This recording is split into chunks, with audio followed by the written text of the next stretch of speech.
എല്ലാവർക്കും കുഞ്ഞാമിനാസ് റെസിപ്പിയിലേക്ക് സ്വാഗതം. അപ്പോൾ ഇന്ന് നമ്മൾ ഒരു അടയുടെ റെസിപ്പി കൊണ്ടാണ് വന്നിട്ടുള്ളത്. അപ്പോൾ ഈ അടയുടെ സ്പെഷ്യാലിറ്റി എന്താണെന്ന് വെച്ചാൽ നമ്മൾ ഈ കാണുന്ന ഈ ലീഫ് കൊണ്ടാണ് കേട്ടോ നമ്മൾ ഈ അട ഉണ്ടാക്കുന്നത്. നോർമലി നമ്മൾ വാഴയില, അതുപോലെ തന്നെ പൊടിയേനിയുടെ ഇല, അങ്ങനെ കൂവളം അങ്ങനത്തെ ഇലകളിലൊക്കെയാണ് നോർമലി അടകൾ ഉണ്ടാക്കാറ്. അപ്പോൾ ഞങ്ങളുടെ ഇവിടെ 500 കുന്നംകുളം അടുത്താണ് എൻ്റെ വീട്. അപ്പോൾ ഇവിടെയൊക്കെ ഞങ്ങൾ ഏരിയങ്കലത്തിൻ്റെ ഇല എന്നാണ് കേട്ടോ ഇതിന് പറയുക.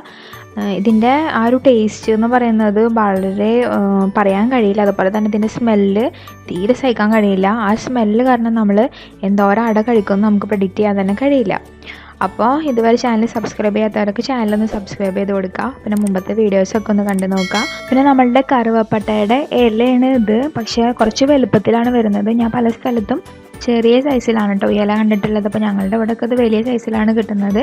അപ്പോൾ ഈ സിമ്പിളും അതുപോലെ തന്നെ നല്ല ടേസ്റ്റും ആയിട്ടുള്ള ഈ അട എങ്ങനെ ഉണ്ടാക്കാമെന്ന് നമുക്ക് നോക്കാം. അപ്പോൾ നമ്മളുടെ ഈ ഏരിയങ്കലത്തിൻ്റെ അട ഉണ്ടാക്കുന്നതിൻ്റെ ഫസ്റ്റ് സ്റ്റെപ്പ് എന്ന് പറയുന്നത് നമുക്ക് പത്തിരിയുടെ പൊടിയൊക്കെ വാട്ടുന്നത് പോലെ അരിപ്പൊടി വാട്ടിയെടുക്കുക എന്നുള്ളതാണ്. അപ്പോൾ അതിന് വേണ്ടിയിട്ട് ഞാനിവിടെ 3 കപ്പ് വെള്ളം വെച്ചിട്ടുണ്ട്. അപ്പോൾ നമ്മൾ വെള്ളം നല്ല തിളച്ച ശേഷം മാത്രമാണ് പൊടി ഇട്ട് കൊടുക്കുന്നത്.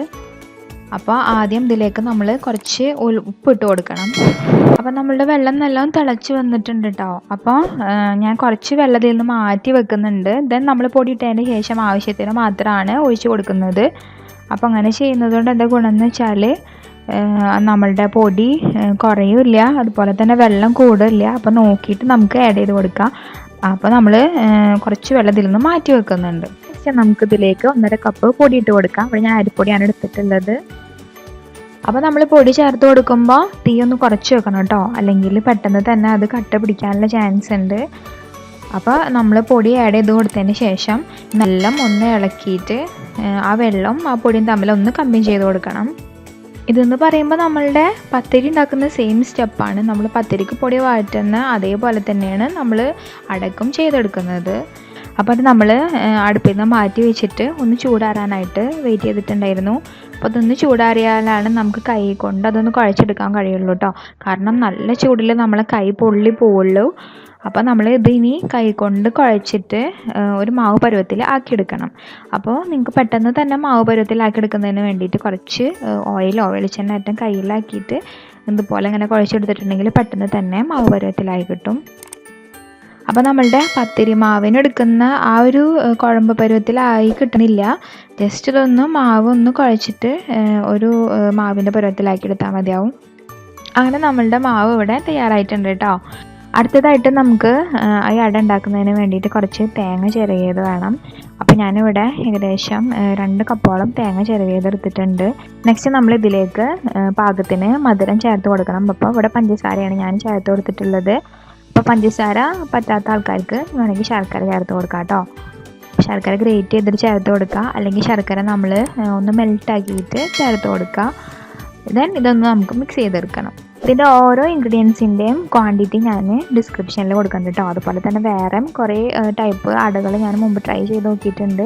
ഞാനിതിൽ അപ്ലോഡ് ചെയ്തിട്ടുണ്ടായിരുന്നു. അപ്പോൾ അതിൻ്റെ റെസിപ്പീസൊക്കെ കിട്ടുന്നതിന് നിങ്ങൾ ഡിസ്ക്രിപ്ഷനിൽ നോക്കുക. അപ്പോൾ നമ്മൾ ഇലയിൽ നമ്മളുടെ മാവ് എങ്ങനെയാണ് ഫില്ല് ചെയ്യാനാണ് കാട്ടാൻ പോണത്. ആദ്യം നമ്മളൊരു ഫ്രഷ് ഇല എടുക്കുക. ഞാനിവിടെ ഓൾറെഡി കഴുകിയിട്ട് തുടച്ച് എടുത്ത് വെച്ചിട്ടുള്ളതാണ് ഈ ഇല എന്ന് പറയുന്നത്. അപ്പോൾ നമ്മൾ ഏരിയങ്കലത്തിൻ്റെ ഇലയാണ് ഇവിടെ എടുത്തിട്ടുള്ളത്. ദെൻ അതിലേക്ക് നമ്മൾ കുറച്ച് മാവ് എടുത്തിട്ട് കൈകൊണ്ട് ഇതേപോലെ ഇങ്ങനെ പരത്തി കൊടുക്കുക. നമ്മൾ ആ ലീഫിൽ ഫുള്ളായിട്ട് കൈകൊണ്ട് പരത്തി കൊടുക്കുന്നുണ്ട്. കൈകൊണ്ട് പരത്തി കൊടുക്കുന്നത് എങ്ങനെയാണെന്ന് വെച്ചാൽ അല്പം വെള്ളത്തിൽ നമ്മളൊന്ന് മുക്കിയെടുക്കണം വിരൽ, എന്നിട്ട് വേണം കേട്ടോ ഇങ്ങനെ പരത്തി കൊടുക്കാൻ. അപ്പോഴാണ് അതിങ്ങനെ പരത്തി കിട്ടുള്ളൂ, അല്ലെങ്കിൽ അത് അവിടെ ഇവിടെയൊക്കെ കട്ട പിടിക്കാനുള്ള ചാൻസ് ഉണ്ട്. അപ്പോൾ നമ്മളുടെ മാവ് കംപ്ലീറ്റ് നമ്മൾ പരത്തി കഴിഞ്ഞിട്ടുണ്ട്. നെക്സ്റ്റ് ഇതിലേക്ക് നമുക്ക് ആ ഫില്ലിങ് വെച്ച് കൊടുക്കണം. ആ തേങ്ങയുടെ പഞ്ചസാരയുടെ ഫില്ലിങ് നമുക്ക് ഇതിലേക്ക് വെച്ച് കൊടുക്കാം. അപ്പോൾ ഫില്ലിങ് വെച്ച് കഴിഞ്ഞ ശേഷം നമ്മൾ അത് ജസ്റ്റ് ഇങ്ങനെ വൺ സൈഡ് ടു മറ്റേ സൈഡ് നമ്മൾ ജസ്റ്റ് ക്ലോസ് ചെയ്ത് കൊടുക്കണം. then കൈകൊണ്ട് നല്ല പ്രസ് ചെയ്ത് കൊടുക്കാം. അപ്പോൾ നമുക്ക് ഒരു സെറ്റ് അടയുടെ ഇത് തയ്യാറായിട്ടുണ്ട്. അപ്പോൾ ബാക്കിയുള്ള ഇലകളിൽ നമ്മൾ ഇതേ പ്രോസസ്സ് തന്നെ ചെയ്യുക. നെക്സ്റ്റ് പ്രോസസ്സ് എന്താണെന്ന് വെച്ചാൽ നമ്മളിത് സ്റ്റീം ചെയ്തെടുക്കുക എന്നുള്ളതാണ്. അപ്പോൾ ഞാൻ ഓൾറെഡി ഒരു ഇഡ്ഡലി കുക്കർ എടുത്തിട്ട് അടുപ്പത്ത് വെച്ചിട്ടുണ്ടായിരുന്നു. അടിയിലത്തെ തട്ടിൽ നിറയെ വെള്ളമാണ്. അപ്പം മുകളിലത്തെ തട്ടിൽ നമ്മൾ ഈ ഓരോ ഉണ്ടാക്കി വെച്ചിട്ടുള്ള ഏരിയങ്കലത്തിൻ്റെ അട എടുത്തിട്ട് നമ്മൾ വെച്ച് കൊടുക്കുക. ദെൻ നമ്മളിത് സ്റ്റീം ചെയ്തെടുക്കുകയാണ് ചെയ്യുന്നത്. അപ്പോൾ നമ്മൾ ഓൾറെഡി വേവിച്ച അരിപ്പൊടി വെള്ളത്തിലിട്ടിട്ട് നമ്മൾ ഓൾറെഡി വഴറ്റിയെടുത്തതാണല്ലോ, വേവിച്ചതാണല്ലോ. ആണല്ലോ. അപ്പോൾ നമുക്ക് കുറേ അധികം സമയമൊന്നും എടുക്കേണ്ടി വരുന്നില്ല കേട്ടോ അത് തയ്യാറാകാൻ വേണ്ടിയിട്ട്. അപ്പോൾ മാക്സിമം നമുക്ക് ഒരു 15 മിനിറ്റ് അല്ലെങ്കിൽ ഒരു 20 മിനിറ്റ് മാത്രമാണ് ഇത്രയും അടകൾ ഒരുമിച്ച് വെച്ചിട്ട് ഇതൊന്ന് സ്റ്റീം ചെയ്തെടുക്കാൻ വേണ്ടി വരുന്നത്. അപ്പോൾ ഞാനിവിടെ ഒരു 10 അടകൾ ഇതിൽ വെച്ച് കൊടുക്കുന്നുണ്ട് അറ്റ് എ ടൈം. അതിൽ നമുക്ക് അറ്റ് എ ടൈം കുറേ കിട്ടുള്ളൂ, അല്ലെങ്കിൽ കുറേ ടൈം കൺസ്യൂമിങ് ആയിരിക്കും ഈ പ്രോസസ്സ് എന്ന് പറയുന്നത്. അപ്പോൾ നമുക്ക് ഇത് സ്റ്റീം ചെയ്ത് കഴിഞ്ഞിട്ട് എങ്ങനെയാണെന്ന് നോക്കാം. അപ്പോൾ നമ്മളുടെ അട വേവിക്കാൻ തുടങ്ങിയിട്ട് ഇപ്പോൾ 20 മിനിറ്റ് ആയിട്ടുണ്ട് കേട്ടോ. അപ്പോൾ നമുക്കിതൊന്ന് ഓപ്പൺ ആക്കി നോക്കാം.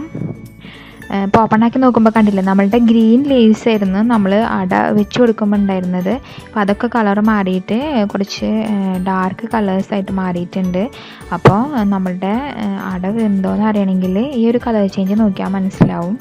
അപ്പോൾ നമുക്ക് ഇഡ്ഡലി കുക്കറിൽ നിന്ന് ഓരോ അടയിട്ട് മാറ്റി കൊടുക്കാം കേട്ടോ. എന്നിട്ട് അടുത്ത സെറ്റ് അട വെച്ച് കൊടുക്കാം. അങ്ങനെ നമ്മളുടെ ടേസ്റ്റി ആയിട്ടുള്ള അട ഇവിടെ തയ്യാറായിട്ടുണ്ട്. ഈ ഒരു അടയുടെ ടേസ്റ്റ് എന്ന് മാത്രമല്ല, ആ ഒരു സ്മെല്ലുണ്ടല്ലോ, അത് ആ വെന്ത് കഴിഞ്ഞാലുള്ള ആ ഒരു സ്മെല്ല് അത് പറഞ്ഞറിയിക്കാൻ കഴിയാത്തതാണ്. അത് നിങ്ങൾ ഉണ്ടാക്കി നോക്കുക തന്നെ വേണം, എന്നാൽ മാത്രമേ നിങ്ങൾക്ക് മനസ്സിലാവുള്ളൂ. വളരെ വളരെ സ്മെല്ലിയാണ്, അതുപോലെ തന്നെ നല്ല ടേസ്റ്റുമാണ് കഴിക്കാൻ. അപ്പോൾ നമ്മളുടെ അട ഇവിടെ തയ്യാറായിട്ടുണ്ട്. വളരെ ഈസി ആയിട്ടുള്ളൊരു റെസിപ്പിയാണ്. അപ്പോൾ നിങ്ങൾക്ക് ഈ ലീഫാണ് കിട്ടേണ്ടത്. അത് എല്ലാ സ്ഥലത്തും എന്താ പേര് പറയാമെന്ന് എനിക്കറിയില്ല. അപ്പോൾ ഞങ്ങളുടെ നാട്ടിലുള്ള പേര് ഞാനിവിടെ കൊടുക്കുന്നുണ്ട്. അതുപോലെ തന്നെ ഇതിന് വിക്കിപീഡിയയിൽ പറയുന്ന ആ ഒരു ലിങ്ക് ഉണ്ടല്ലോ, അത് ഞാനിവിടെ അടിയിൽ ഡിസ്ക്രിപ്ഷനിൽ കൊടുക്കാം. അപ്പോൾ ഈ ടേസ്റ്റും അതുപോലെ തന്നെ സിമ്പിളായിട്ടുള്ള റെസിപ്പി നിങ്ങൾ വീട്ടിലെല്ലാവരും ട്രൈ ചെയ്ത് നോക്കുക. ദെൻ നിങ്ങളുടെ അഭിപ്രായങ്ങളൊക്കെ കമൻറ്റ് സെക്ഷനിൽ അറിയിക്കുക. ഇഷ്ടമായി ലൈക്ക് ചെയ്യുക, ഷെയർ ചെയ്യുക. അതുപോലെ തന്നെ ഇതുവരെ ചാനൽ സബ്സ്ക്രൈബ് ചെയ്യാത്തവരൊക്കെ ചാനലും സബ്സ്ക്രൈബ് ചെയ്ത് കൊടുക്കുക. ദെൻ മുമ്പത്തെ വീഡിയോസൊക്കെ ഒന്ന് കണ്ടു നോക്കുക. അപ്പോൾ ഇനിയും ഇതുപോലുള്ള വെറൈറ്റി ഇടിവെട്ട് റെസിപ്പീസ് കിട്ടുന്നതിനായിട്ട് കുഞ്ഞാമിനാസ് റെസിപ്പീസ് വീണ്ടും കാണുക. താങ്ക്